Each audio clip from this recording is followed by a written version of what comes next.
All right, welcome everyone to the luncheon. Alhamdulillah, I'm honored to be your MC once again. I think I've only missed one time of not being the MC.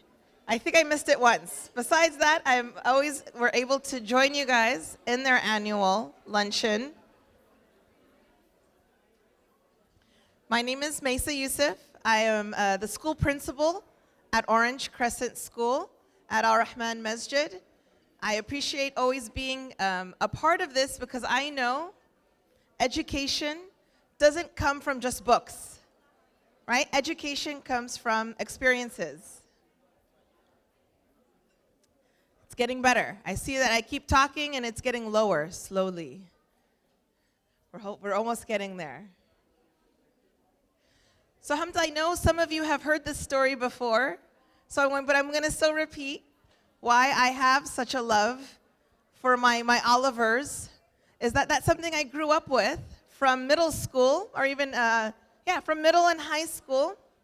My mother was a dietary supervisor of a retirement senior home for 13 years. So she was in charge of about 100 and 130 seniors living in a retirement home of their 3 daily meals. So she would plan the menu, purchase the items, teach the cooks, see all their dietary needs, anyone have restrictions, diabetes. So she was in charge of all of their meals, 3 meals a day, every day, 365 days. She did it for 13 years. And every Thanksgiving and Christmas, I had to volunteer. No questions. I had to go. And it was great. And of course, in the beginning, being middle school, I was like, Mom, do I have to wake? Because I have to wake up early. Because the kitchen opens early. But it was such a great experience through the years. I got to know so many of them. It was really something that my mom had instilled in all of us, that you take care of everyone in your community. You serve. I would literally just serve. I would go and serve coffee during the meals. She would tell me, go push John around the wheelchair a little bit. Later, I would realize that my mom knew that John didn't always get visitors like everyone else would get. Or she goes, go sit with Lucy and just talk to her. Oh man, Lucy had so many stories for me. So alhamdulillah, it was something that we grew up in our culture. And you realize a lot of things that we grow up in our culture, to the small of, don't drink cold water, or doing certain health practices, we always learn, subhanAllah, that although it was a part of our habit, that there's actually scientific research to back up a lot of those things. And there's actually scientific research to the benefits of grandparents to children. So Oxford did a research, and they came out with that children do so much better emotionally and behaviorally when they are around their grandparents. And they learn things like problem-solving skills because they have that interaction. So we know, even though culturally we have grandparents in our home, we take care of all of our community members, but we also have the science to back that up, that it is important to have that intergenerational relationship. So I'm so honored to be here today, and what a perfect theme, right? That is the theme for today, of not only aging with grace, but the multi-generalization perspective, working with all the generations of how to improve everyone's lives, not just the lives of Olivers, but the lives of our children, the grandchildren, and so forth. So I'm honored to be here. We have some great programming today, some fun games, a great panel that we will come together to honor such a great organization. So of course, you can always learn more about Olive Community Services. They have pamphlets on the table. They have 2 different ones. There is a copy of their community resource guide, as well as some information on today's programming you can learn on their website. That is olivecs.org, where you can learn more. But you're going to also just hear it firsthand from so many of our speakers. To make today happen, we have plenty of sponsors that I'd like to recognize and thank for making today happen. Their gold sponsor from the BB Foundation. Their silver sponsors, Falcon Engineering, Med Pharmacy, and United Pension and Professional Consultants. And their bronze sponsors, Amana Mutual Funds, Siddiqui Law, Herthy Foods, Sanitech USA, Shia Muslim Council, Tahim and Associates, and the Ummah Clinic. So thank you to all of those sponsors. I'd also like to acknowledge two people today that you will hear from later, but I do want to acknowledge in the crowd the mayor of Irvine, Farah Khan. Thank you. We'll hear from her later. And also, the second one just walked right in. If you can wave, we'd like to recognize the mayor of the city of Artesia, Ali Sajjad Taj. So thank you for joining us today, and we look forward to hearing your words later. We're going to start off with our first activity, like I said, a really fun activity. If I can have Sabah Siddiqui join us to the stage. She's one of the founding members of Olive, and currently serves as the board secretary. And mashallah, she has a very busy life, raising her boys and her family, but she's still a very active member, and we appreciate the support and going along the evolution of this organization. So thank you, Sabah, and we're excited for this activity. Thank you, Mesa. Welcome, everyone. Good morning. I want to greet all of you with peace and blessings. Assalamu alaikum. As Mesa said, my name is Sabah. She's also the principal of my children. And we're always really happy to have Mesa come and be a part of our Olive Vision Luncheon. So we're going to have do a little activity to get the energy flowing in the room today. And you know, we've been blessed because our programs and our outdoor programs and LLT, we see such wonderful energy that our Olivers give us. And you know, that's what motivates us to keep going on every year. So I want to get some Olive energy going in this room. Okay, so what we're going to do first is I'm going to ask everyone to take out their cell phones. Brother Tariq is my sidekick, so he's going to pull up. Once you have your cell phones out, you're going to go to the web browser that you're most comfortable using. And we're going to go to the web page, www.menti.com. That's www.menti.com.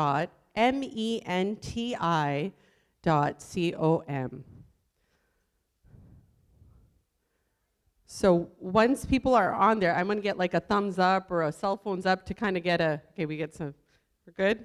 See, we got multi-generational. We have a youth there. We're looking for like phones up, thumbs up to see that, okay, awesome. Is everyone good? It's a really fun activity. No pressure, it's not a test. Okay, so once you get to Mentimeter, this is what you're gonna see on your screen. Are we good? We're good, awesome. Okay, Brother Tariq, now I want you to go to the other screen. Now it's gonna ask you to put a code in. We're gonna load up our presentation.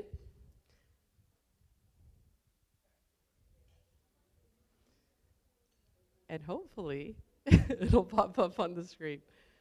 This is all in live time, okay? So this is a really cool activity. There's a few questions that we're gonna ask.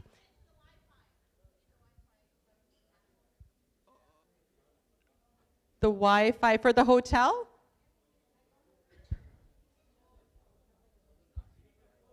Pardon? Oh, please don't use Wi-Fi, just use your regular service.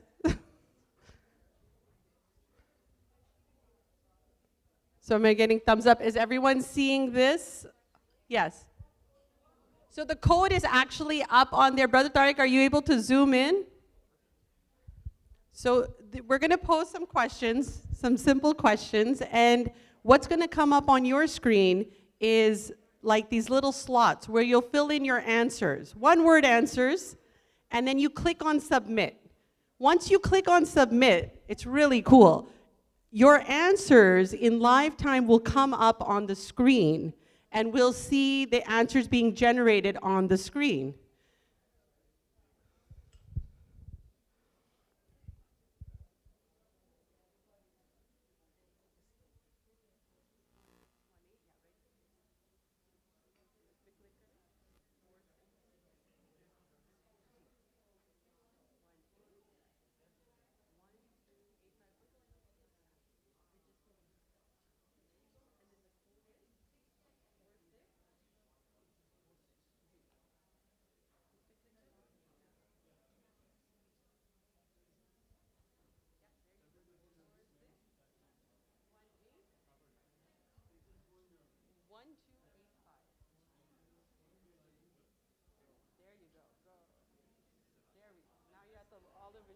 Okay, so I'm going to start.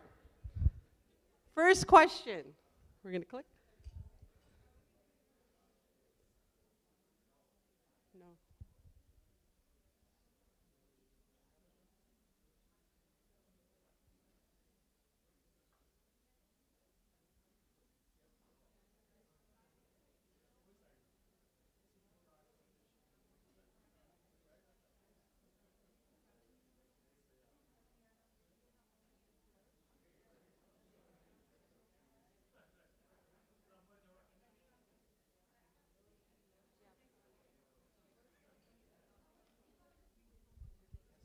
1 second. Technical difficulties. 1 minute.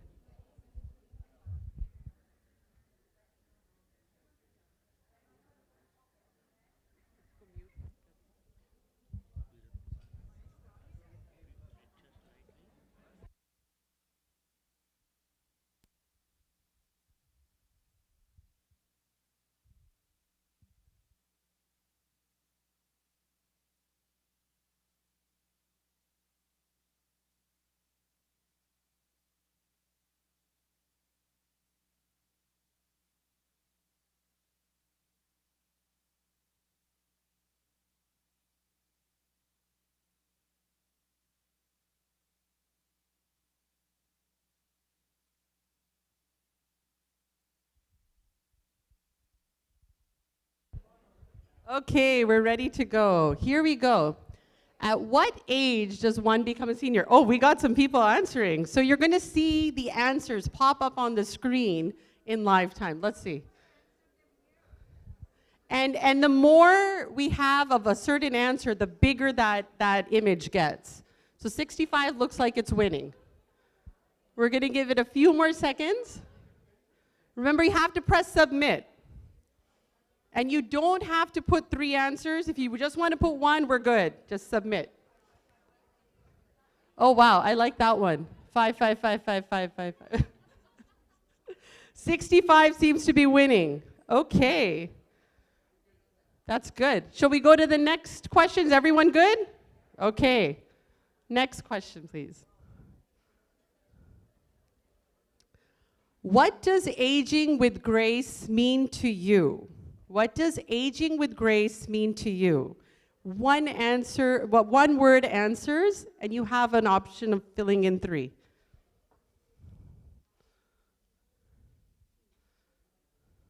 Oh, nice. Independence. Very good. Look at that. Look at how many things are popping up. Embracing senior discount, dignity, comfortable, sensitivity. Oh, there's so many. Oh, wow, this is great.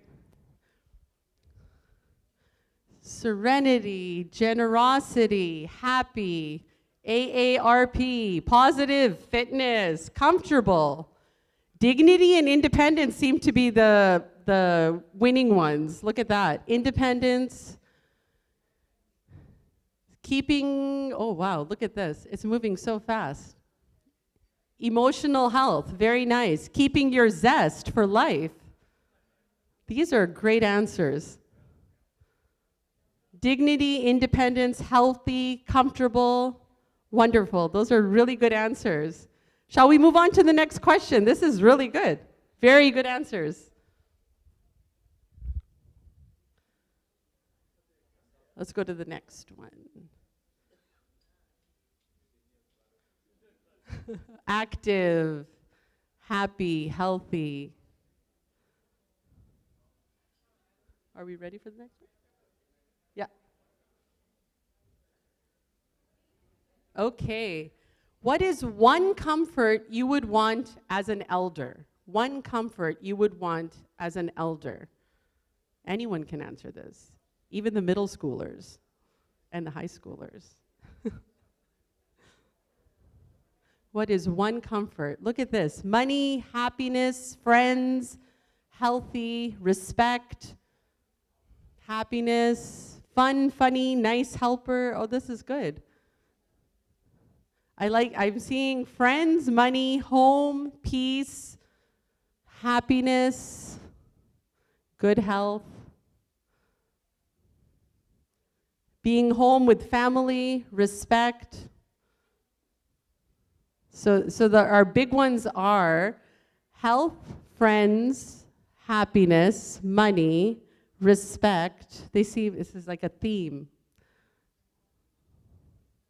Independence, community,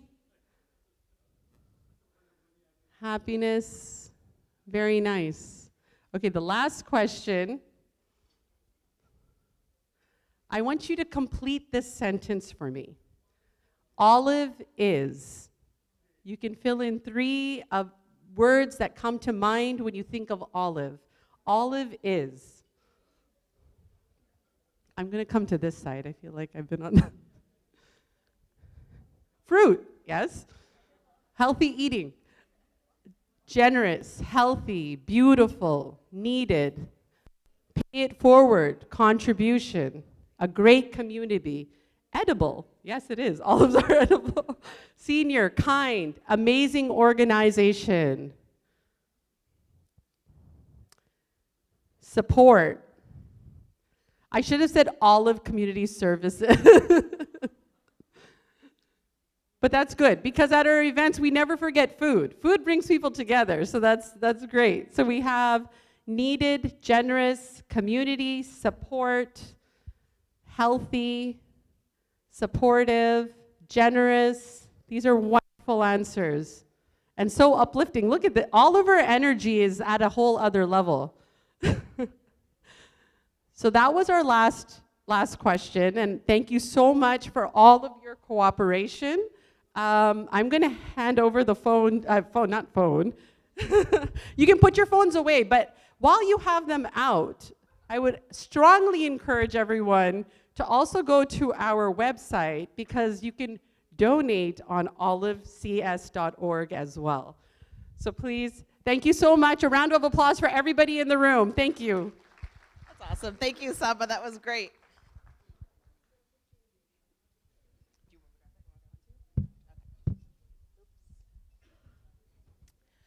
All right. So for this next part, I actually want to take this time. So bear with me, because it's really important. We have a letter from the director of the California Department of Aging, Susan DeMorris. Mashallah, she took the time to really acknowledge everyone in this room and Olive Community Service. So I'm going to read this letter from her and highlight some of the points. So she says, "Dear Olive Community Services supporters, it's an honor to be included in today's event at the 2022 Annual Olive Vision Luncheon. Your theme this year, Aging with Grace, Multi-Generational Perspectives, is inspiring and speaks to the vital importance of your organization in supporting California's older adults. Your Live, Learn, Thrive program is an excellent example of how to combat social isolation, which became so pronounced over the past few years. Your commitment to delivering culturally competent programming and building an equitable, inclusive, and diverse workforce is a model for all. Your dedication to including people of all ages in activities, from your programs, volunteer work, summer camps, special events, and so much more, shows that your organization is committed to serving California's older adults with a proactive approach to healthy aging. Like each of you, the California Department of Aging wants to ensure that no one is left behind. And our Master Plan for Aging, known as MPA, outlines 5 bold goals to help California better prepare for the year 2030, when we'll have more adults over the age of 60 than ever before. I'll say that again, the year 2030, when we'll have more adults over the age of 60 than ever before. The Master Plan for Aging's goal include housing for all stages and ages, health reimagined, inclusion and equity, not isolation, caregiving that works, and affordable aging. Today, you'll hear different perspectives on the topic of aging with grace and what that means, considering the many challenges faced by older adults, their families, and caregivers. I know that your efforts are helping to bring important information and resources to the population you serve through workshops, special events, physical activity, learning, and companionship. I want you to know that the California Department of Aging leadership team is here to work alongside you to develop solutions that will make an impact and lead to positive change. Most of all, I want to take this opportunity to recognize each of you today and to thank you for reinforcing the importance of implementing multi-generation perspectives in everything we do. Californians are working together to be a model for healthy, graceful aging for the rest of the nation. Our MPA is a blueprint for a more supportive and inclusive state, where all people can thrive and age in the ways and the places that they choose in every region of our state. I'm sending my sincere thanks and appreciation for the important work and outreach you do each day, and for all the people whose lives are changed for the better because of it. Yours in partnership and appreciation, Susan DeMorris, Director of the California Department of Aging. Round of applause to the Olive Community Group in this recognition by the California Department of Aging. With that, I would actually like to introduce our Mayor, Farah Khan, to say a few words to all of you. Let us please welcome her to the stage.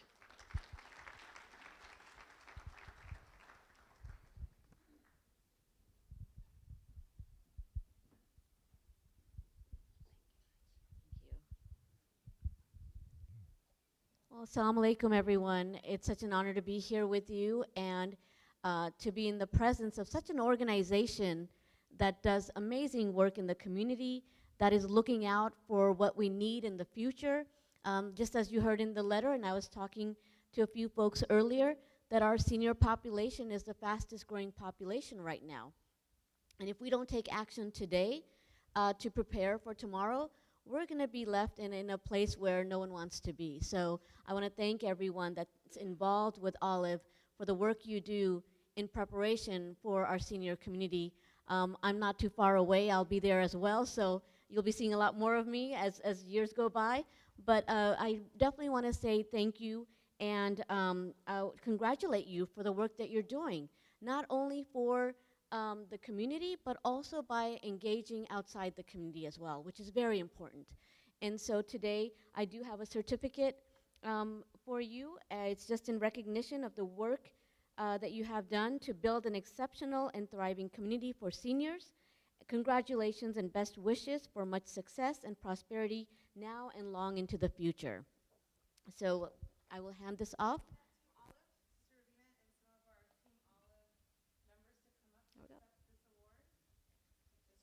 Certificate. And I love that you guys call each other Olivers. That was so cute. I love it.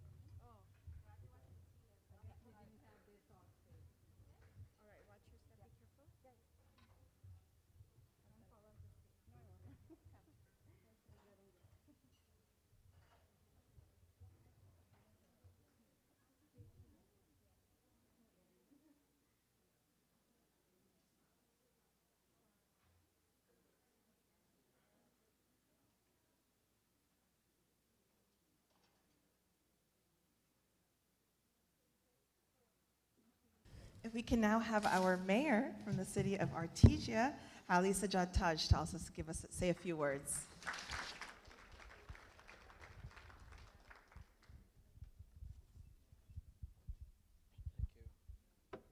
Assalamu alaikum and greetings to you all.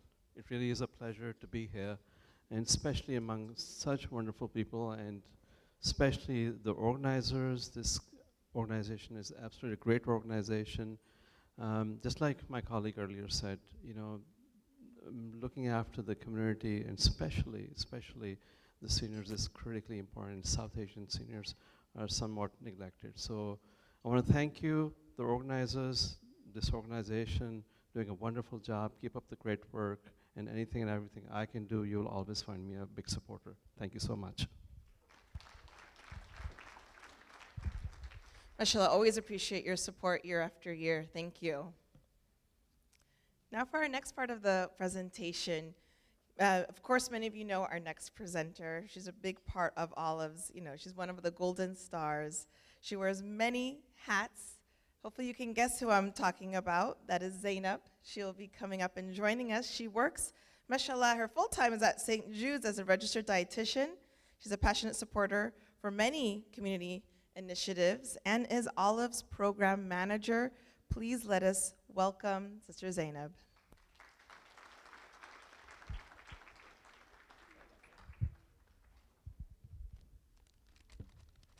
Greetings of peace. Thank you to each and every one of you for being here today.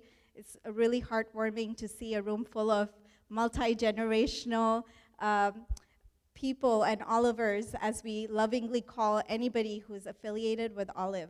I would like you all to direct your attention to the screen because, nothing does a better job of sharing our story than pictures and videos. I'm a very visual person, so let some smiley faces do their job and some heartwarming music. So please direct your attention to the screen.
How much she was transforming and just passing on her energy to all of us.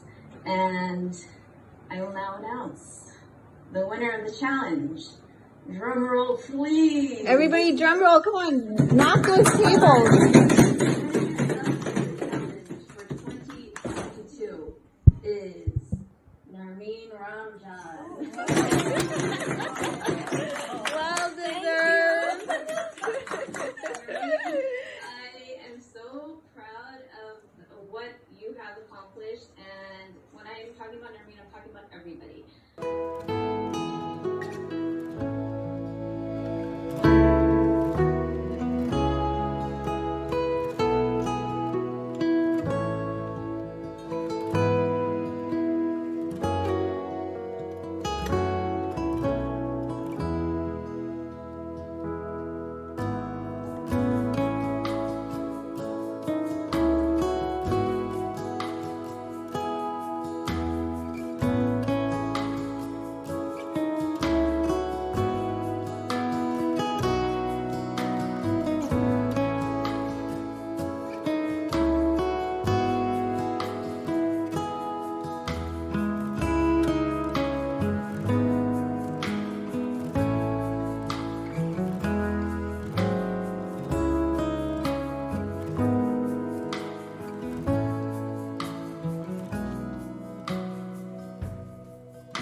All right. So I must point out the beginning part of that video was shot probably during Olive's inception back in 2016, 2017, when I came on board. And a lot of the faces remained all the way till 2022. So I hope that shows that these people stayed, they enjoyed, you still see them smiling and happy. So a lot of our Olivers are amazing, and they're actually in this room. I love doing this. I know it's annoying, but it's a good stretch break. May I have all my Olivers stand up? And we can all give them a round of applause. If you are an Oliver, you know who you are.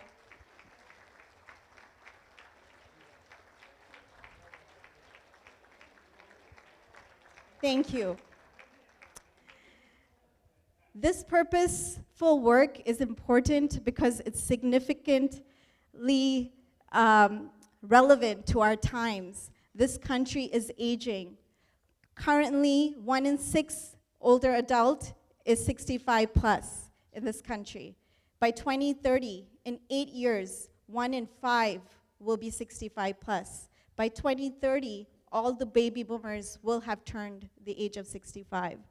The need for such programs is evident. And by 2060, this country will have more older adults than younger souls.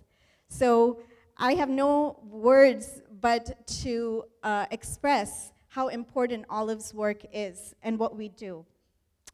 The biggest role that Olive plays, or the biggest benefit Olive has, is that it plays that connecting factor. There's services that are provided by the government, there's services provided by the community, and by our friends and family. But who is doing the middle ground work of running between and connecting you to those resources and making you take advantage of what we do? I'm going to share with you 3 stories that I think will be the best way to explain this in further detail. Number 1, we had an Oliver connect with us.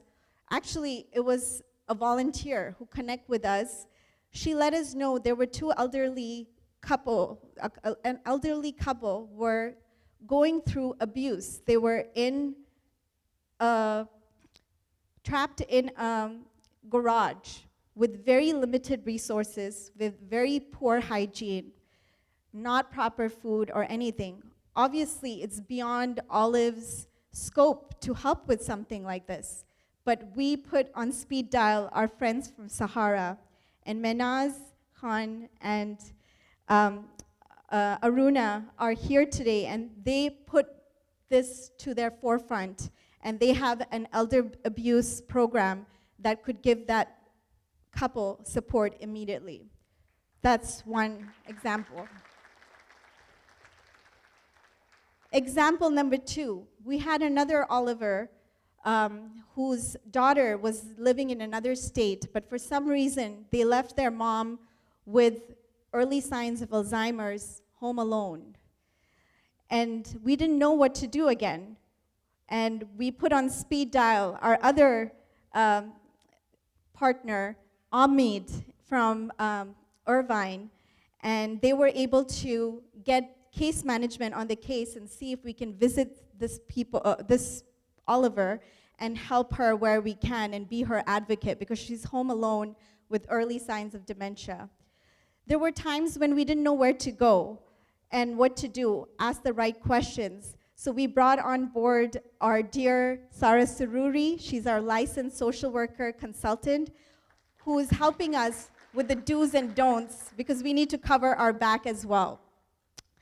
The third story is the story of our programs, of how beneficial they are. You saw that there was Zoom sessions. We have people attending our Zoom sessions from all across the United States, and actually from Canada, as far as away from India. My mom, who's in India, attends some of the Zoom sessions. And even though it's 11 p.m. at night, back in Hyderabad, she's happy to see that me at work. What a fun job. I get to see my mom at work, sitting in the comfort of my home. There is another story. You saw that we went on a boating trip, and one of the Olivers sent me this message right after that boating trip, and I want to read it out to you. The boating trip today was absolutely amazing. Happy, happy, joy, joy, cruising in the bay, enjoying good food, topped with blasting music, wonderful weather, and the seagulls sitting on the front of the boat, as if it was steering us along, listening to our music and probably smelling aroma of our food. Alhamdulillah, I had a great time. So did all the Olivers. Thank you, Olive, for arranging such an exciting program that is geared towards raising the spirits of the seniors and healing them. So that is another story that I am really happy to see. Now, we have an online session called Tea with Rubina, where Rubina Auntie gets together committees left and right and work on projects. 3 years ago, when the pandemic started, we had this Olivers get involved in sewing masks and donating about 5,000 of them to the community. The following year, we got involved with the Olive Delights cookbook, available for 25 bucks outside, pitch right there, at the Olive store outside, with 101 recipes from all over the world and with the treasure of the family stories behind them. This year, our Olivers said, we need more resources. We don't know where to go for certain things. And they came up with this amazing resource guide. And they partnered with the North Orange County Senior Collaborative that already does one and just added to the resources that may not be present. So if I were you, I would hang on to this because today is the launch date for these and they're present on your table. So these are just little things that we do on a daily basis that is impact beyond words. But what does the future look like? I've been with Olive now 5 years, and it's been an amazing journey. I don't know where the time flew, but I feel like for the future, it's going to cost us to grow. And cost, I mean it seriously. I want you to pay attention to those letters. C-O-S-T. It's going to cost us. And what is it going to cost us? With C, we want to do more work with caregiving because we see it as a major need in our community. There's a lack of caregivers, trained caregivers, caregivers with all the proper background check, affordable caregiving. Whatever we can do to support that cause, we are here for you. Oh, we want to do more outreach. We want to go into those communities just like I did. Past 3 months, I've been all over Southern California in this time of high gas prices. I've been driving all over town. And also, I want, with the S, I want them involved in service. So we are getting our Olivers involved in volunteer opportunities because we feel that there's a lot of benefit to that, because when you feel that you have a sense of purpose, something to look forward to, you will get up and do what you really feel happy. I mean, all your good hormones, happy hormones are working because you are happy to be of service. And T is transport and technology. These are two things that I want to bring to our programs more and more so that our Olivers feel empowered to not only learn, but also teach others and support each other and feel like they are connected with everyone and the world. Now, that's basically a little bit of our story. And I hope you take some time to read our programs, take it with you home, make sure you connect with one person or the other who can benefit from these services. We cannot do the work we do without the quantity that it requires us to keep moving forward and to keep growing. So remember to, number one, you can sign up for Olive programs at our Olive store. I have a sign-in sheet, so if you know yourself to be a part of our email list or to sign up for a program directly, that's number one. Our website is a great place for you to learn more and sign up as well. We have surveys that we are doing based on grant received by Islamic Relief, which we also have present on at the Olive store. And your kids, your teenagers can get volunteer hours for completing the survey. There's a barcode in the back. They can just go online and plug in the answers. So these are small ways where you can help us understand the needs of our community, and get us connected. And how would we grow without, which I would like to bring to our next segment, but how would we grow without our youngsters, without our young ones? And I would like to bring all the attention to our next segment, which is the Volunteer of the Year Award.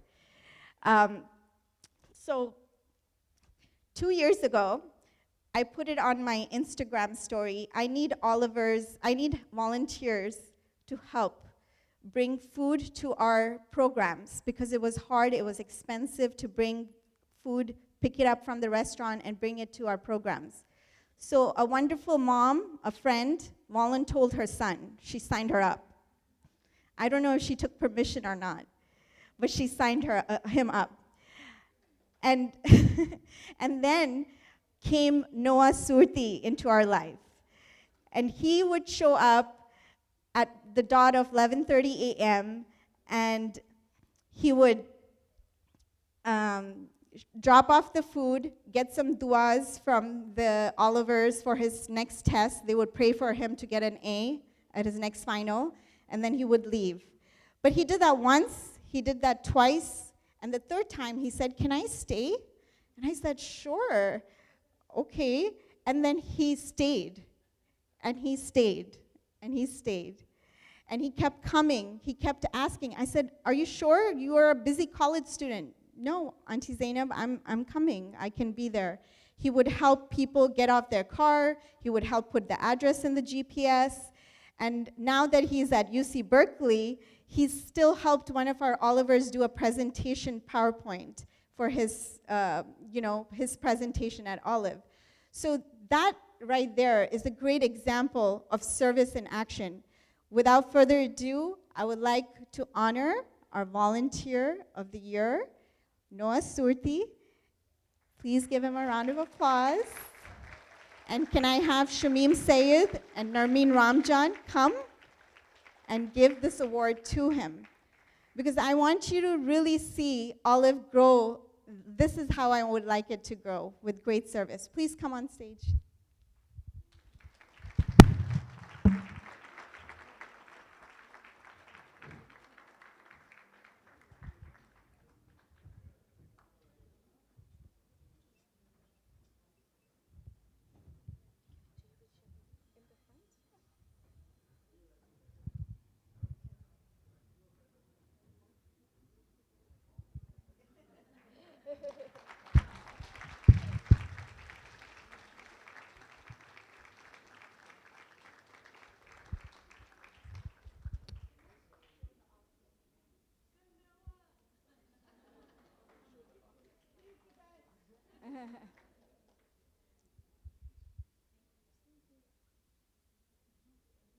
Now, I must point out that Shamim Sayed and Narmeen Ramjan are our star volunteers themselves. They are there every time, every time.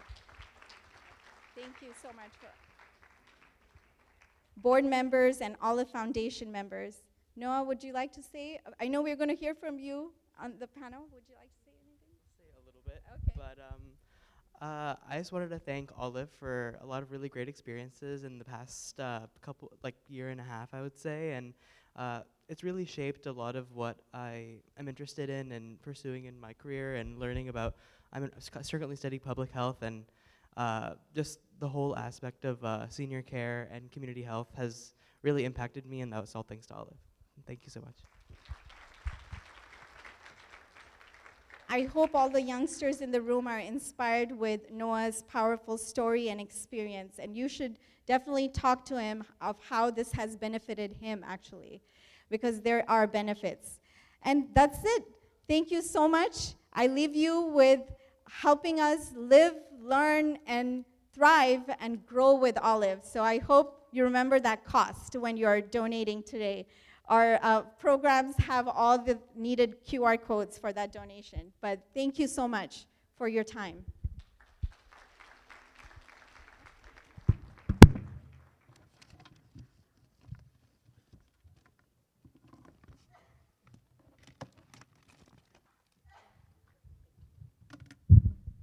Thank Thank you so much. That's so great to see mashallah, the volunteer of the year, but I know many of you, like I said, I see your faces every year, always participating and volunteering, mashallah. All right, now it's time for our feature presentation. Get ready. We have an interactive conversation with our multi-generational panel to discuss the topic of aging with grace. So let us please welcome our panelists. We have Dr. Azad Mutalab, Karima El-Fadari, Munira Shamsuddin, and then Noah Surti back up on here, and our moderator, Anupala. So please welcome all of our moderators, our panelists.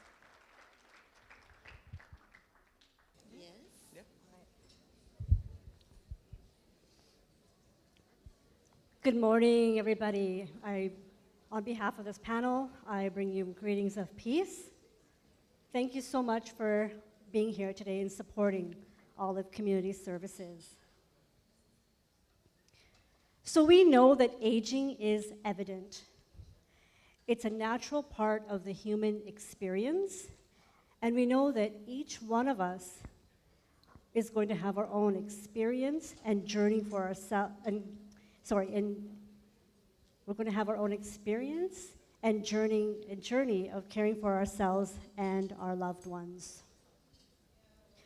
Today, we're going to hear from our wonderful panelists about their perspectives and experiences on the topic of aging with grace and share some solutions. So allow me to introduce our panelists.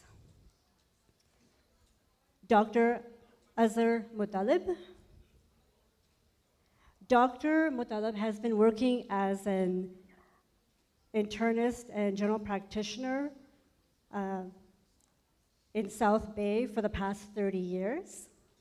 He takes care of senior patients in his community office and local hospital. And Dr. Mutalib also takes care of senior patients in senior care facilities.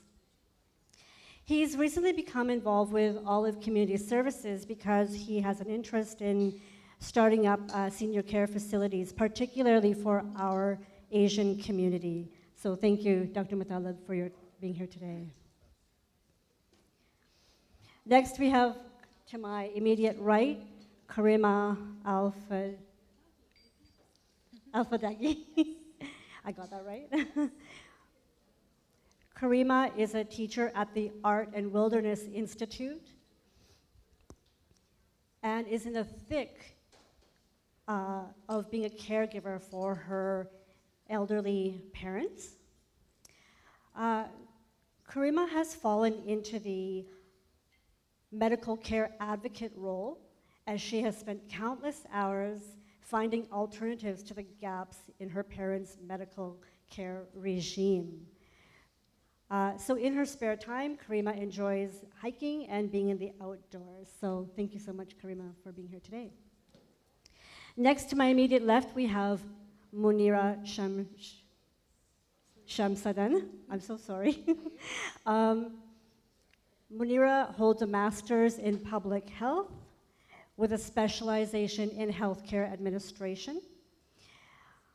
While managing her personal and professional life here in Southern California, Munira also provides long-distance care for her father in North Carolina.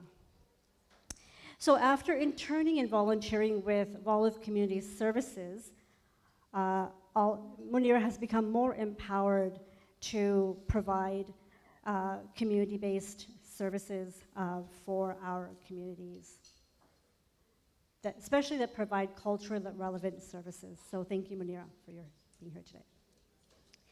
And then finally, to my far left, we have Noah Surti, who you all just met. So Noah Surti is a third-year student at UC Berkeley, and he's studying public health. And Noah has a passion for community health, especially amongst marginalized immigrant communities, and he has been, volunteering for Olive for over a year now, and we're so grateful to have you as part of our team. So thank you, Noah. And then finally, myself, as you know, my name is Anu. I've been with all the community services for the past, I think, 3 years now, and I'm currently the operations manager and support various projects for Olive. And I live in Vancouver, BC, so I work remote. So I'm very, very happy to be here in the nice weather where it's snowing in Vancouver right now. So I'm very happy to be here today. More than you know. So let's get into it. So the first question is for all of our panelists. What does aging with grace mean to you? And so we'll start with Dr. Muttalib.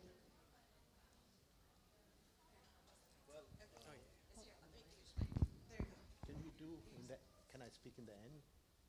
Can everybody talk? Okay. Okay, he wants to go last. So let's start.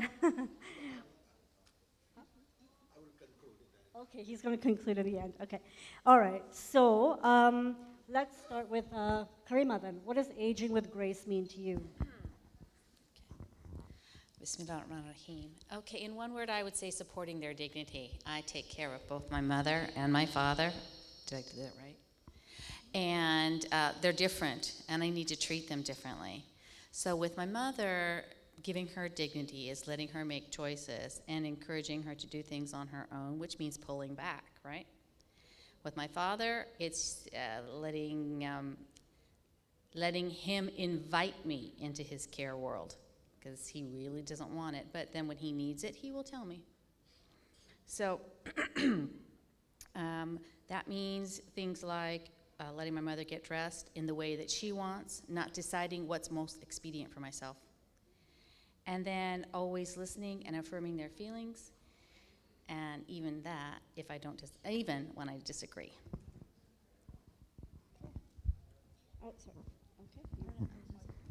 All right. Thank you. Munira. Hello, everybody. Assalamu alaikum. For me, aging with grace means being able to accept where life is taking you, but also honoring the changes that you're going through, being able to have, I know at times it could be very difficult, but trying to make the best of wherever you are and not letting your current circumstances fully define you. And I would also say being open to accepting help from others. I feel like at this point, things can get very difficult and challenging for caregivers as well. So being able to be receptive to others wanting to help you, be able to continue aging gracefully.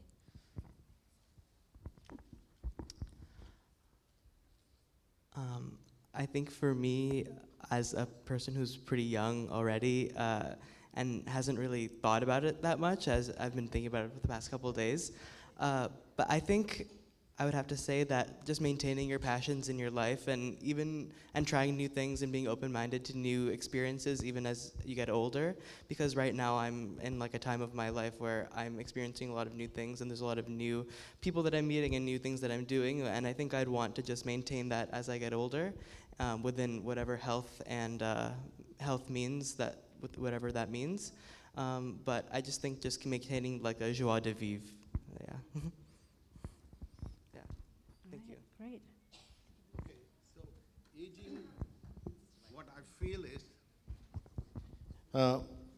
aging, what I feel is, when we get older, we have meaningful social interaction, activities which stimulates their intellect, have a sense of self-worth, and also these individuals should live more healthy and productive and longer life. So that's what I feel it should be. All right, thank you so much, everybody. Let's go to the next question.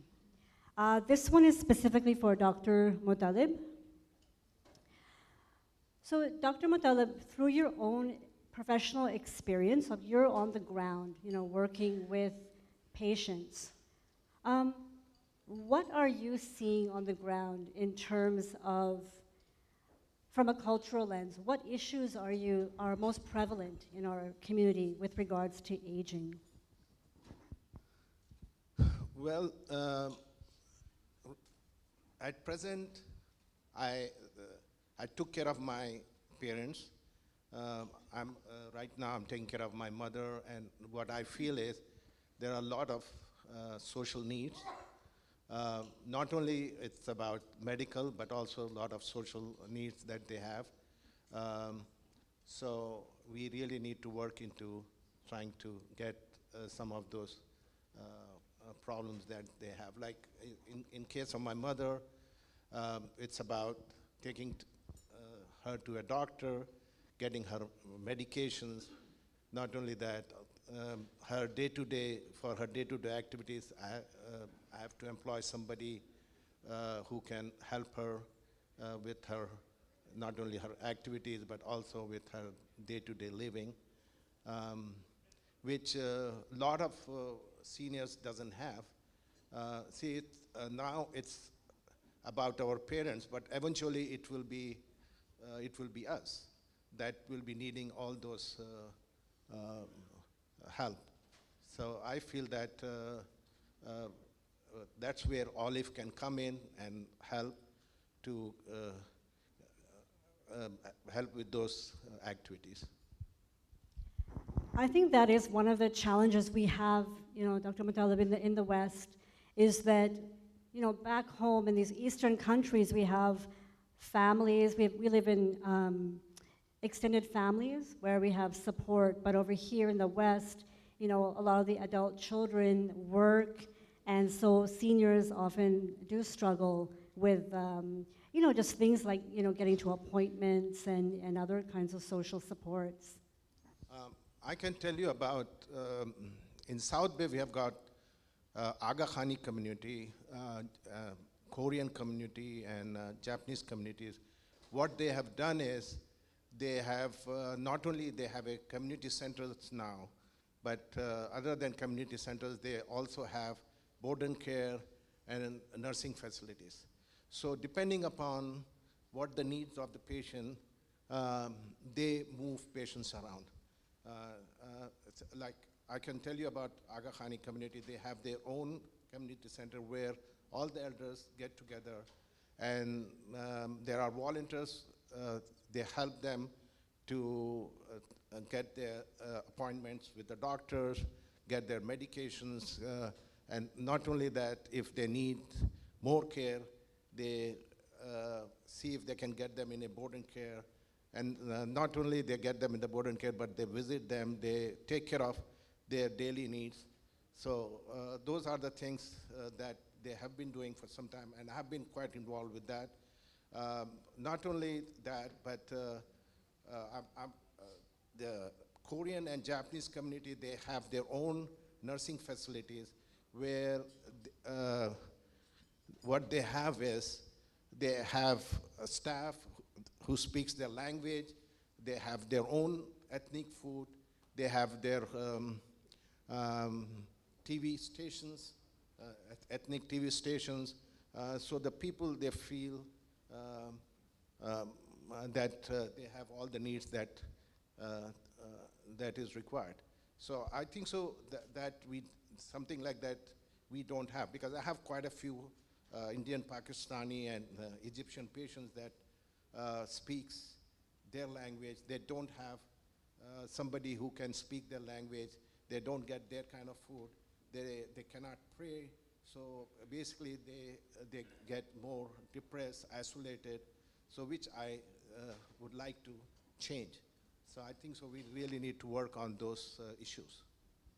Thank you so much. Thank you so much. And this is something that is very dear to Olive's heart, for the founding members and many of our team as well, is that we're hoping that in the future we'll be able to come together with the community to create something like this, because what you shared is really beautiful, and it says a lot about how these kinds of supports can really make a huge difference in the lives of seniors. Like, we know that social isolation is one of the greatest challenges and factors in a decline in physical, mental, emotional health.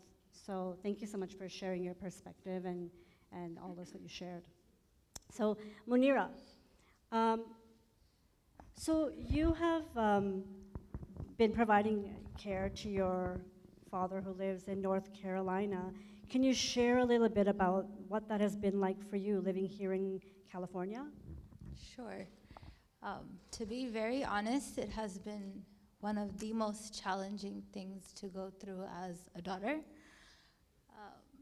But it has also helped me reprioritize and look at what is important. Having a dad who was very independent, going through certain health changes that made him need to rely more on being taken care of. One of the simplest things that I found that has been helpful for the both of us has been making sure I call him like every day, whether it be a regular phone call or a video call. Being the only daughter that's not living close by him, he's like able to feel a little bit more relaxed with me, tell me, oh, so-and-so sister's making me do this again, making me do that again. So I just kind of help reassure him like the need for like why they're telling you to stretch a little bit more and the purpose of all that. So it's been helpful for me to be kind of like a sounding board, and also just having a safe space for him to have like his emotions, his voice heard. And even though I cannot physically be there, I'm able to help be there as emotional support, not only for him, but also my siblings.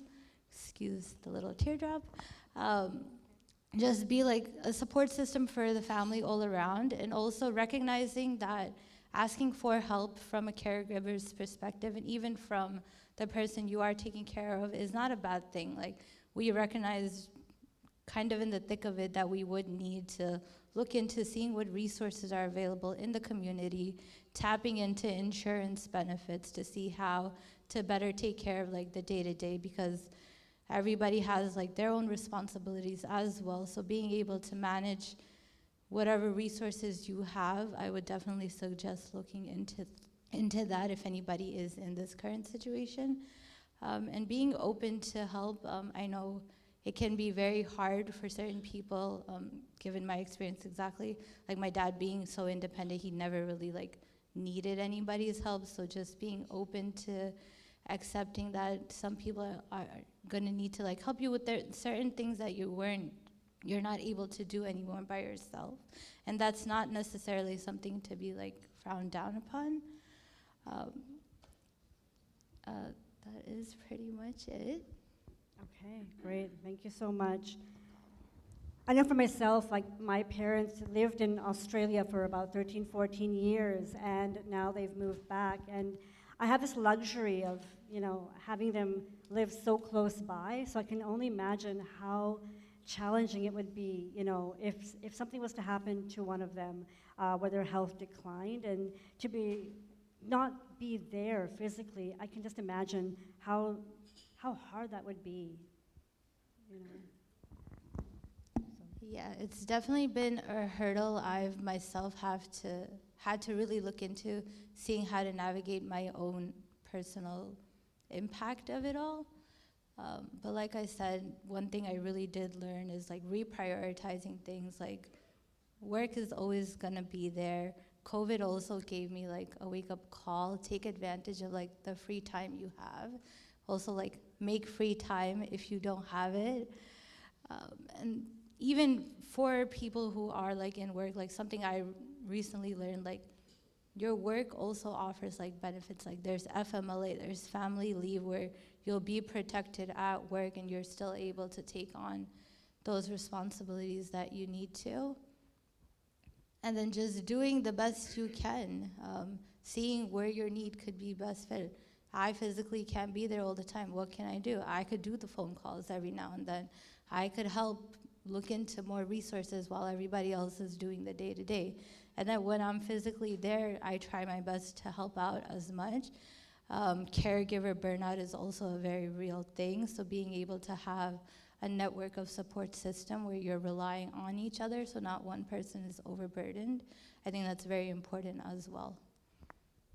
Absolutely. Thank you so much for sharing your experience. Karima,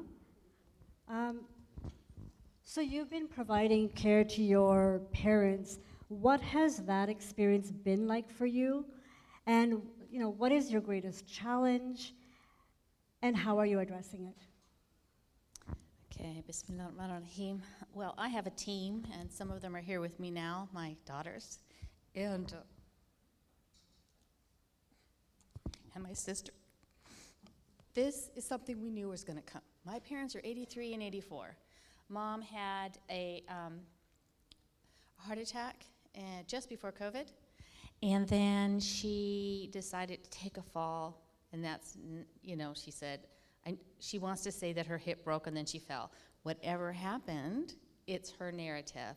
But what we have to do is deal with the consequences. And I think the biggest challenges for us was dividing the care.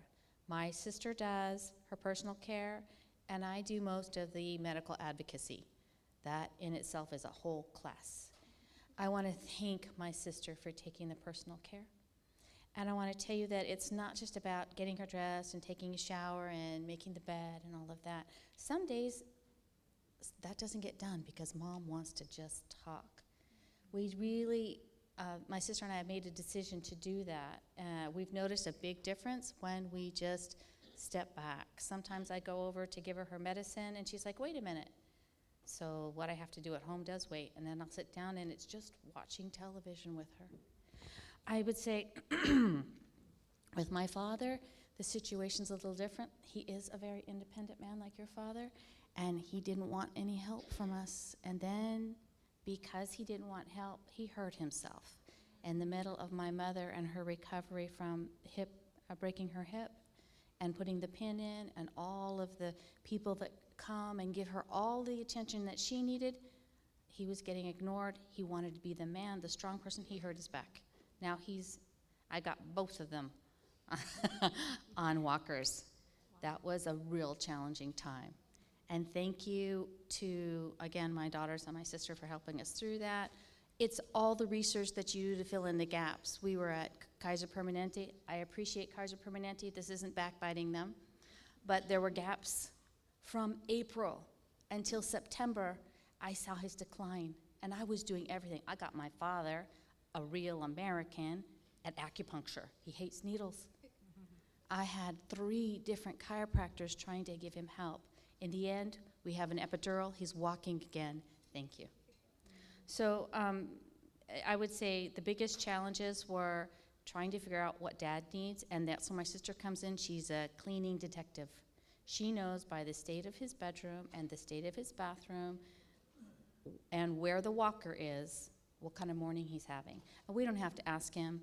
And if we see something, we'll deal with it quietly and not ask him straight out, because then he gets embarrassed and upset. I know why that's there. So I would say dividing the help that you have so that nobody gets burned out. Sometimes I'm in the middle of work and I can just say to my daughter, Hannah, would you please go do grandma's bedtime routine? And she does. Being able to share has been the greatest gift, I think, being able to share their care. And I hope that it can continue. We're 83 and 84 right now. They're both walking very well right now. And I'll continue to do my research. I'll continue to work with the insurance company. And I just don't know how someone without an advocate, a medical advocate, gets through without that. Because I've seen that stuff's confusing, for sure. And overwhelming, I'm sure. Absolutely. Yeah. Thank you. Thank you so much for sharing your perspective, your experience. I can just imagine how difficult that must be. I mean, it's challenging to care for one, parent, but to have 2. But I'm so happy to hear that you have your family to support you. Yeah, that's huge. Yeah, I have gone through the same that my colleagues have gone through with my dad. and now I'm going through with my mom. Um, Thank God I've got two brothers who helps me to take care of them, but it's a 24-hour job. Even though I have caregivers, but still my mom calls me every hour with her problems. Um, at least the generation that, our generation is able to take care of our parents. But just think about our kids. They are professionals, they are very busy, they don't have time. So we really need to think very hard what we should do in future so that we have a support that we need eventually, yes. So I think so Olive can play a very important role in getting that kind of help to us. So I think so that's what we. Inshallah. I want to say something about that. I totally missed the social aspect. Olive provides such great social activities. And my mom, I'm not from this area, but I know the biggest struggle I had in April, May, June, was keeping my mother engaged in social activities. That means I had to cook everything for the Bridge Club and listen to her ruminate for 4 days before the Bridge Club came to her house. But I go through that because I want to keep her socially active.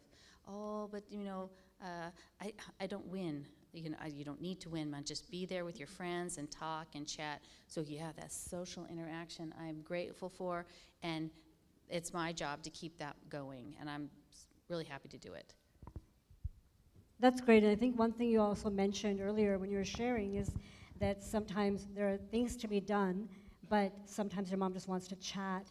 So I think tapping into that, tapping into the needs, what their needs are in that moment, and sometimes it might mean putting the dishes aside or putting the laundry aside and just sitting down and talking or just watching TV. Those things are really, really important. I agree. I agree. We all agree on this one. Okay, excellent. And those phone calls. I have to get on. I actually schedule my brothers. I call them and say, okay, you need to talk to Mom on Sunday. You haven't called yet. Yeah, it really does. All right, we haven't heard from Noah yet, so I want to give Noah an opportunity to speak here as well. So Noah, you've been volunteering in LLT now for some time.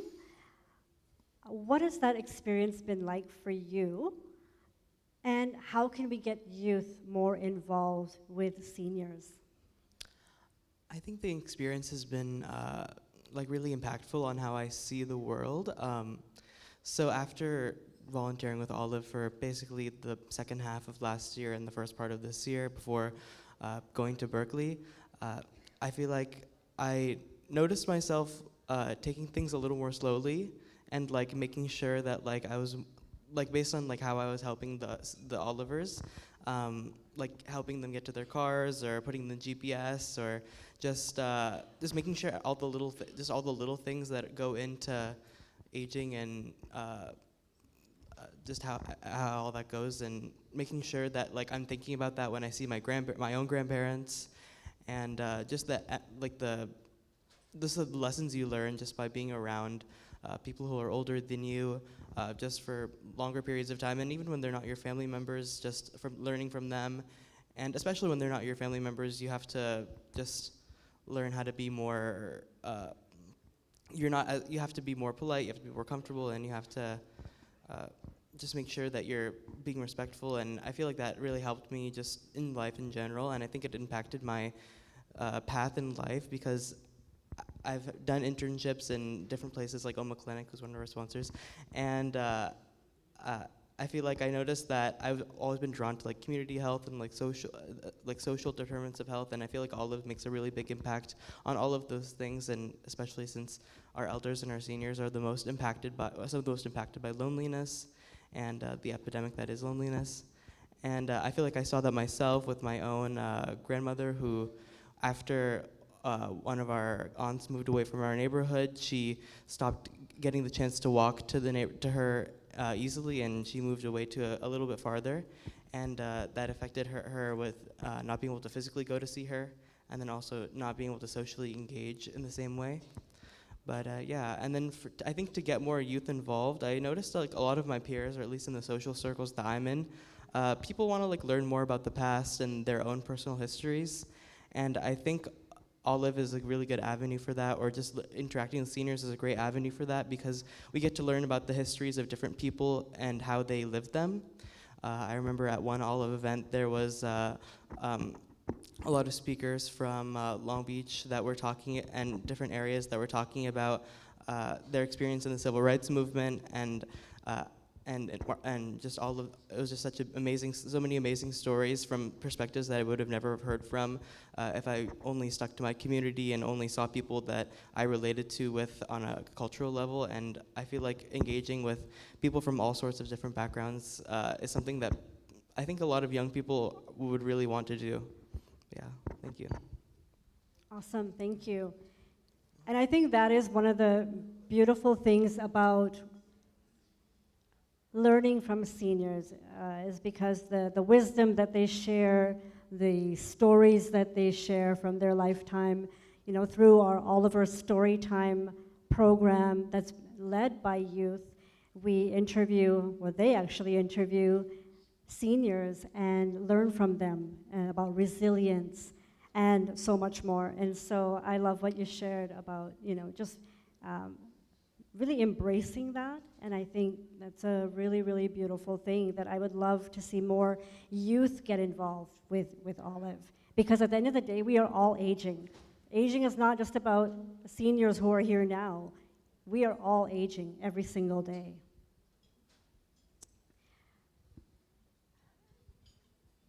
So, Dr. Mutalab, what are some practical solutions now?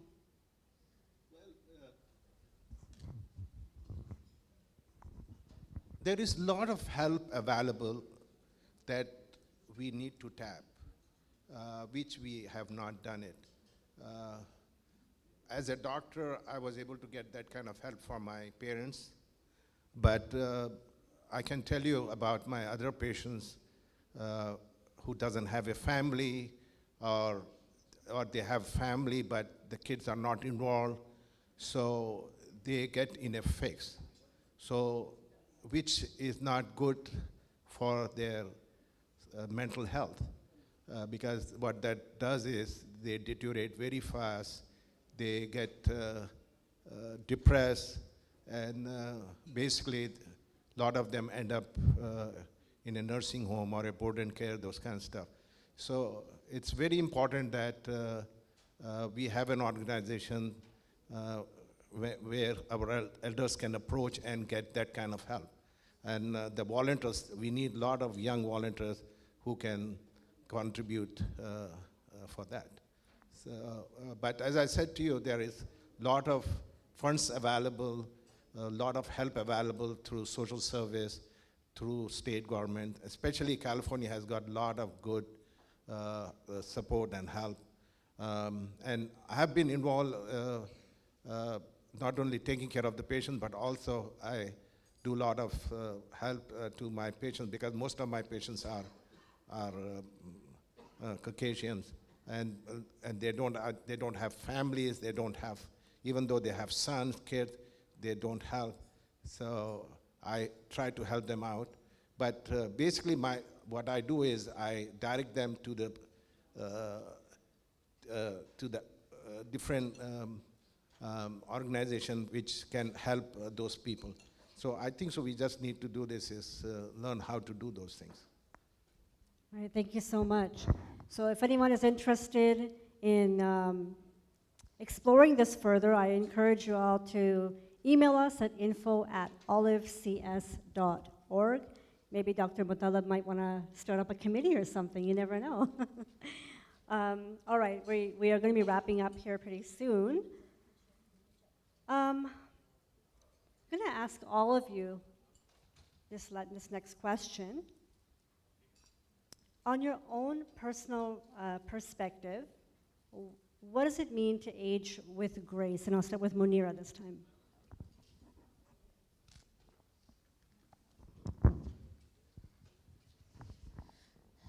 To age with grace for me means being able to still do the things that you enjoy doing, what makes you happy, being surrounded by supportive care, whether that's your family or your friends or even like hired help that understands your current needs. The beauty about being here for Olive's luncheon is Olive has recognized that our demographic, our communities have different needs rather than what is more commonly found. So trying to tap into resources that are available to you that could help highlight that. And just being true to yourself. I feel like aging gracefully, you can do that by not dwelling too much on like what was, like, oh, I was like, just example, like, oh, I was like a marathon runner, now I can like barely walk, rather than focusing on what was. Just honor the changes that you are going through and how you can just evolve into that.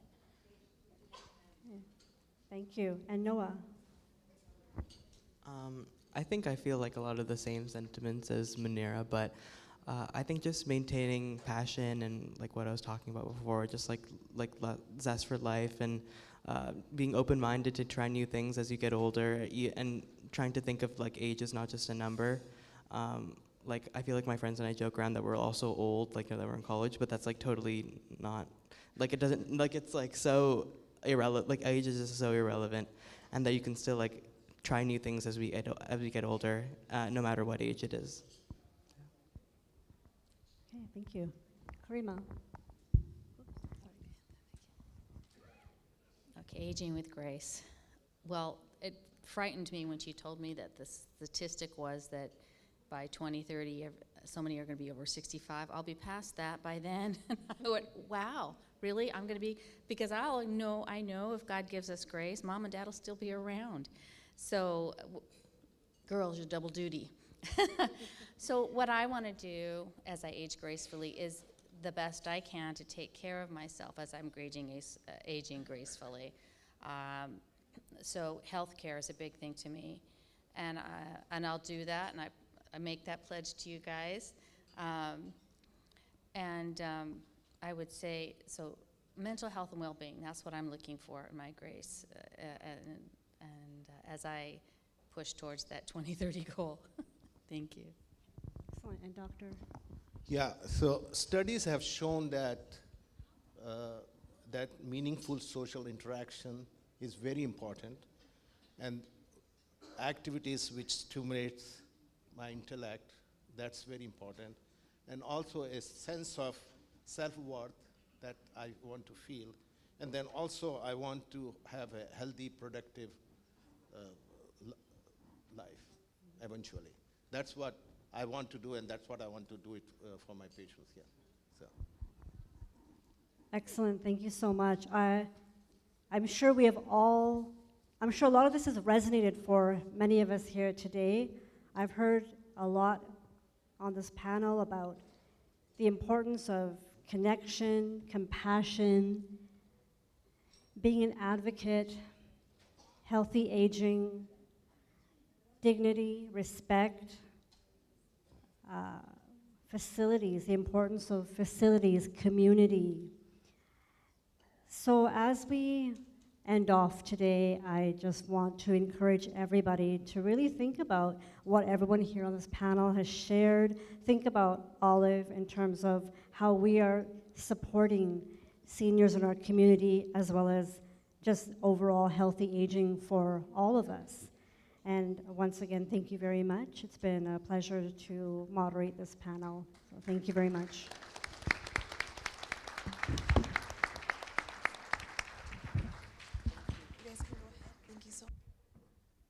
A round of applause for our panelists. Thank you so much. I love to see the different generations' perspectives on aging and their own situations with their own families. Now for our next portion, our call to action. I'd like to call up Dr. Ahmed Sobah. He sits on the Olive Advisory Committee and the Olive CS Foundation Endowment Fund. He's the religious director of the Islamic Center of Yorba Linda and Chino Valley Islamic Center. He's also served as the chairman of the Islamic Shura Council of Southern California. Dr. Ahmed is a practicing dentist and has his executive MBA program from Pepperdine. Please let us welcome Dr. Ahmed.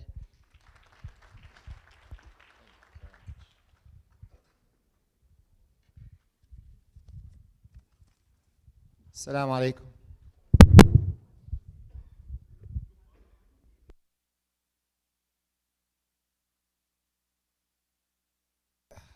بسم الله الرحمن الرحيم والصلاة والسلام على رسوله أفضل الأنبياء والمرسلين. Thank you everyone for taking time from your busy schedule this morning, sacrifice watching a soccer game at World Cup, and being here to share your time and your valuable presence with everyone else. I always like to ask this question whenever I'm doing something, is why? And you always hear me saying this, why? Why are we here this morning? Why are we here instead of just staying home, relax, chill on our couches and beds, or go out with our kids? Why are we here? What brought us this morning to this gathering? Of course, one of the reasons why we're here because we believe in Olive. Olive is doing something that no other organization is doing.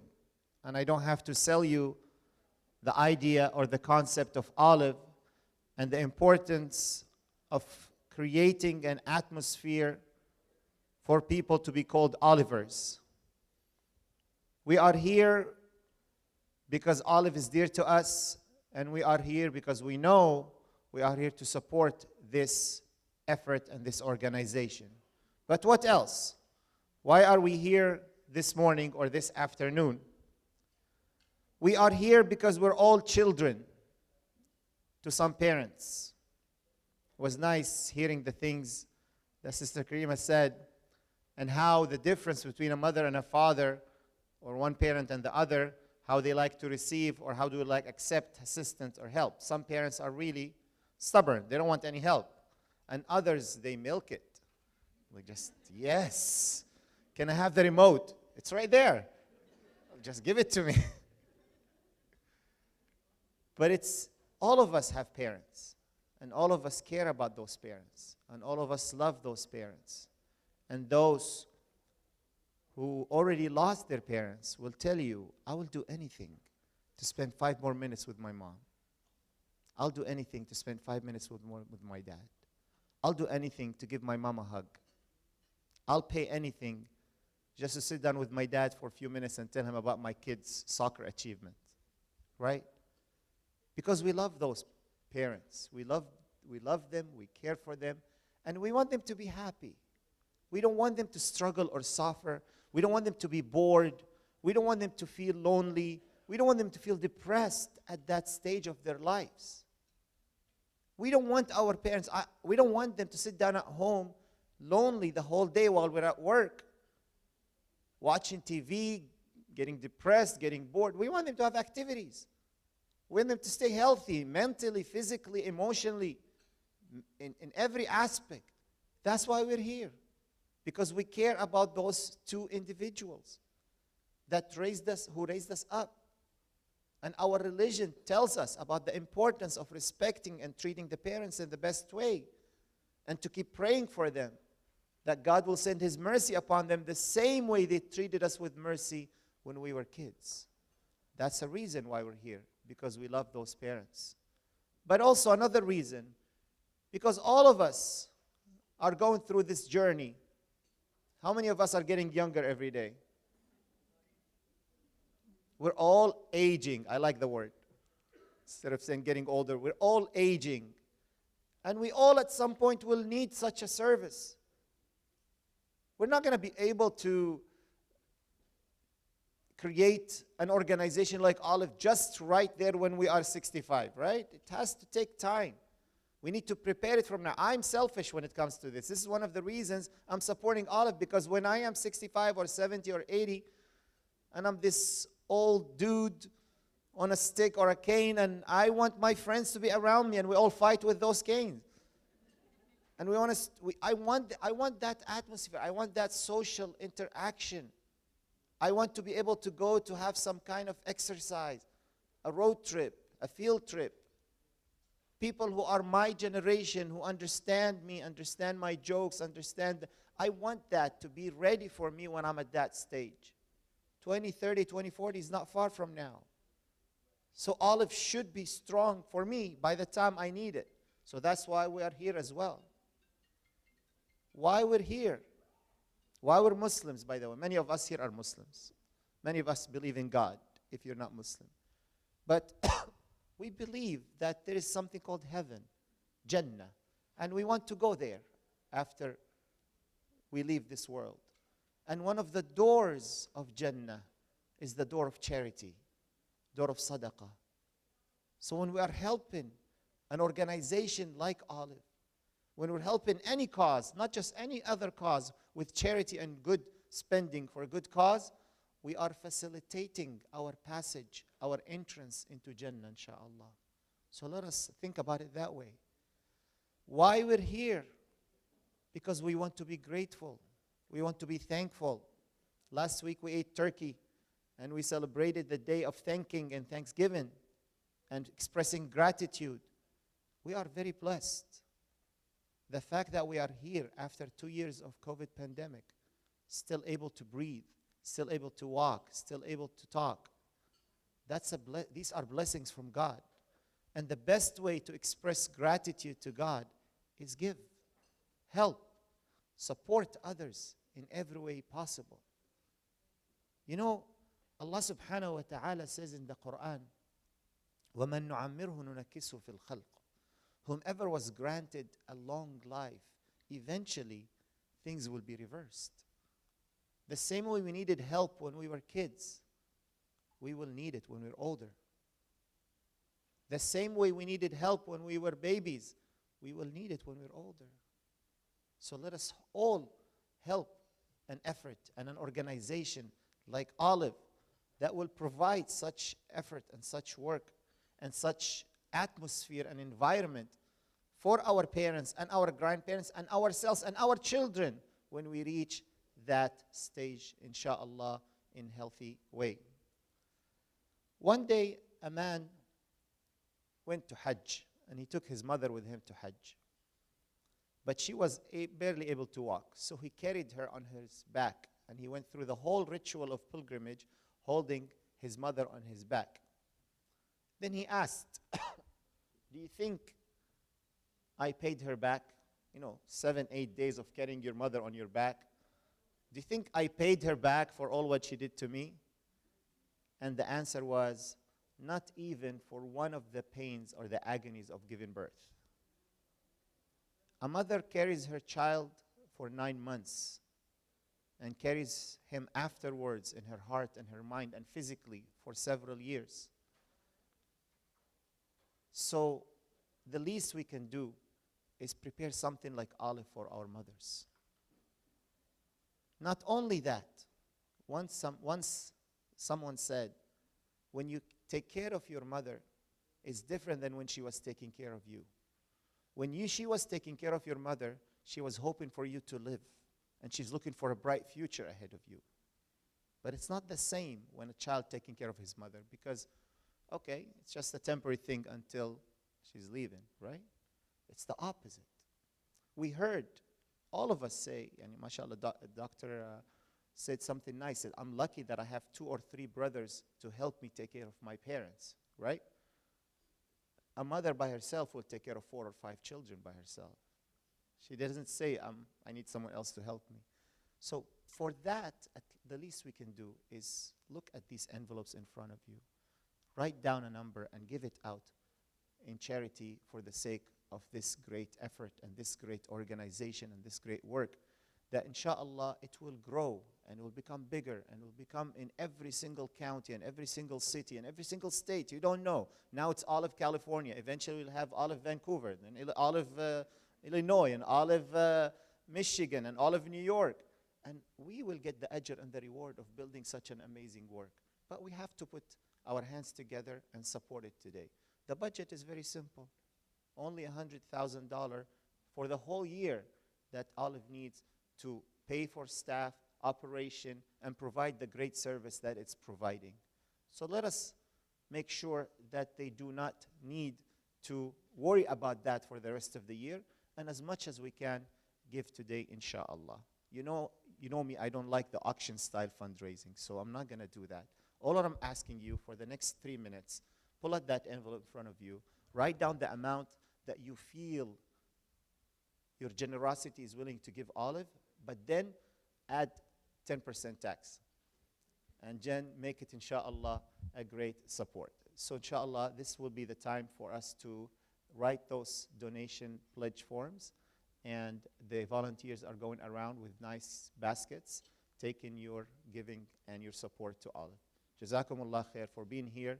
Enjoy the rest of the event and the program, and we'll see you inshallah in next year at this program as well. Assalamu alaikum wa rahmatullahi wa barakatuh.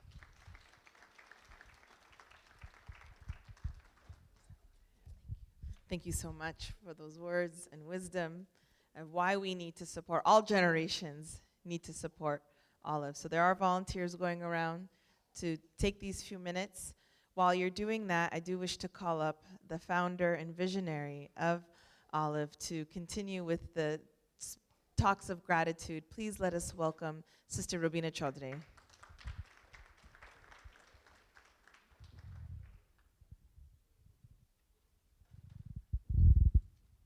Thank you. Assalamu alaikum. Because you're all here, I know you care. We have questions coming from the audience, and we know you care. You've supported us for the last 6 years because we know you care. You have guided us, you have mentored us, because majority of you in this room are our elders. And yes, we have the generations following us also, but some of us have already crossed the 65 mark, and even the 70 mark and the 80 mark, because the statistics tell us now that people are living longer. So the needs are even more pronounced. Before I thank each and every one of the committee members and the volunteers, and especially the dedicated Olive staff, I want to share a little something that we do, and you've heard reference to it. I negotiated with our programs manager to give us 1 hour of programming a month on the 3rd Wednesday of the month for 1 hour. What are you going to do? We don't know. But please just give us that 1 hour to be together. And we called it Tea with Rubina. What do we do when we have tea? We chat. We figure things out. Alhamdulillah, that has been the platform for us to listen to each other, to talk with each other, and to come up with new projects. You've heard of a couple of the projects that we've already done. We did the face masks, then we did the cookbook, and then we did the resource guide. So we've learned how to deliver projects. We've learned project management. We can work on Zoom and do a project management plan in 20 minutes. That's what it took us to create that wonderful cookbook that has 101 family favorite recipes. But we're now ready to move to the next phase. The projects are more complicated. The dollars are more. We need a lot more of you coming forward And I'll just share with you briefly 3 of the projects that are just on the horizon. And Olive is ready, but we need you from the audience to come and help us. One is Olive Care's caregiving agency. Even today we are being asked a question, how do we screen caregivers?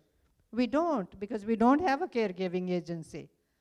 But we have registered an LLC. We're looking for funding to get it certified by state of California, which costs around $10,000. Starting from the tea with Rubina, then we have a strategic initiatives group, and we meet Wednesday nights at 8 o'clock. That's where we meet weekly and we work on projects. So we're ready to go start creating an Olive Cares agency. As of this last Friday, we submitted our first grant application to California Department of Aging. And with your prayers, inshallah, by the end of January, we will hear what their decision is. We have, Anu, Pala, and I, we attended the California Department of Aging annual conference in Sacramento. We attended their, their board meeting. So we are bringing our community, our demographic to the forefront so that we're at the table. We are at the verge of, but when I say at the verge of, that means Olive is mentally ready to have a day program where seniors can, with the mom and the dad can come for the day, 1 day a week, 2 days a week, 3 days a week, spend a good productive day and then go home. So still aging in place, but having that ability to go somewhere. And that would be an excellent add-on to our LLT, the Live, Learn, and Thrive program, which is for the active adults. So there are housing, we have over the last 3 years prepared at least 2 proposals. So Dr. Muttalib, we are ready. Olive is ready. We need you and your friends and others in this room who have experience, who have the desire to come join hands. And yes, we will create as many committees or groups, or we'll come up with a new, more acceptable name for a committee, right? But we are really, truly ready to tackle those strategic initiatives. And I love my friends, and we're in it together. And one of my favorite sayings is, ek akela, do gyara. One alone is one, but when we put 2 ones together, we become 11. When we put 3 ones together, we become 111. When we 4 ones together, and how many ones together? So from this group, we have just so much potential. And I pledge to you to do the best that I can. I know what I can do, and I know what I can do. So invite me for tea. I'll help you make a plan. Do your work. I'll help you monitor and track it. And together, we'll be better for it. With that, I want to thank each and every one of you, and the volunteers and our staff, and it's from the bottom of my heart. I've shared with many of you what personally is motivating me. My mom will be 95 in 2 weeks, on December 19th. My mom will be 95. She's in Canada. I'm an only child. Believe me, there are challenges at every level, in every situation. Today would have been my dad's 95th birthday. He passed away just before COVID at 92, and 2 days after we came back from the funeral, my mom fell and broke her hip. So she went from this beautiful facility that I think Dr. Matalle would love, and if he goes to Vancouver, I'd like him to visit. It's called PIGS, which was assisted living for South Asians. Wonderful, wonderful facility. To a nursing home where there's no language, there's no food, you know, and I really feel, every time I talk to her, I feel sad. And what more can I do? I can create something here that another mom, another sister, or me would not have to go through what my mom's going through. And I think that's my passion that's driving me. And thank you so much for joining us, and we really, truly appreciate your support on behalf of, I've said the staff, but you know, Olive Board of Directors, our advisory board, and our Olive Foundation. And I think that I cannot leave this podium without thanking this one wonderful man.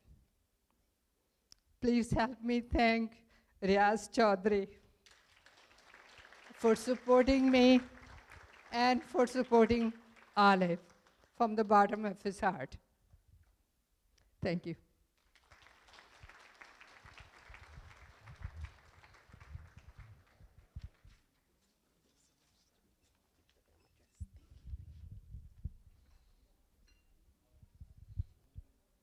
Mashallah, what a visionary, and just from the heart of all of what she is doing and the team is doing for Olive. So we ask for all of your support. We thank you for being here. We thank the team Olive, the staff of Olive, the board members.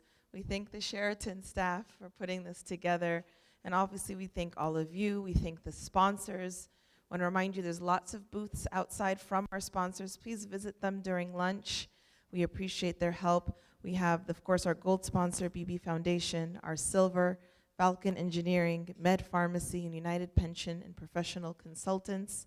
Our bronze sponsors, Amana Mutual, Siddiqui Law, Herthy Foods, Sanitech, Shia Muslim Council, Tahim and Associates, and Ummah Clinic. So please do visit their booths outside. We will have ending with a supplication by Imam Kaisar. If he can please join us so we can end, inshallah. And as he is coming up, just know that there is a prayer room outside of the ballroom for those who would like to pray. And then after we'll go for lunch, we ask you to just not go through the middle. So everyone on this side, go through the door that's closest to you, that's on my right. And everyone on this side, go through the left. That way when you're done getting your food, everyone comes through the middle. We won't have a food traffic jam. So inshallah, we will end with Imam Kaisar, please. Thank you.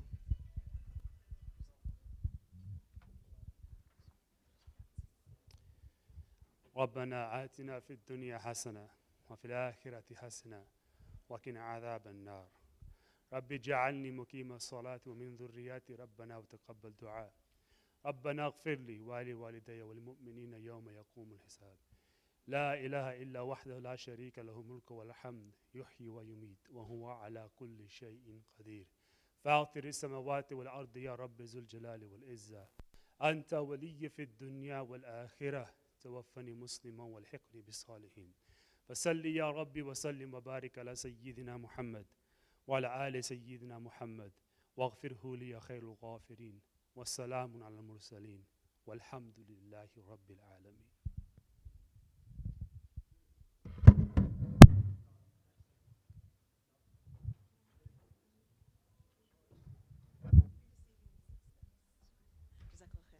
Jazakallah khair. You please enjoy lunch. Like I said, you can pray now. There's across the halls a prayer.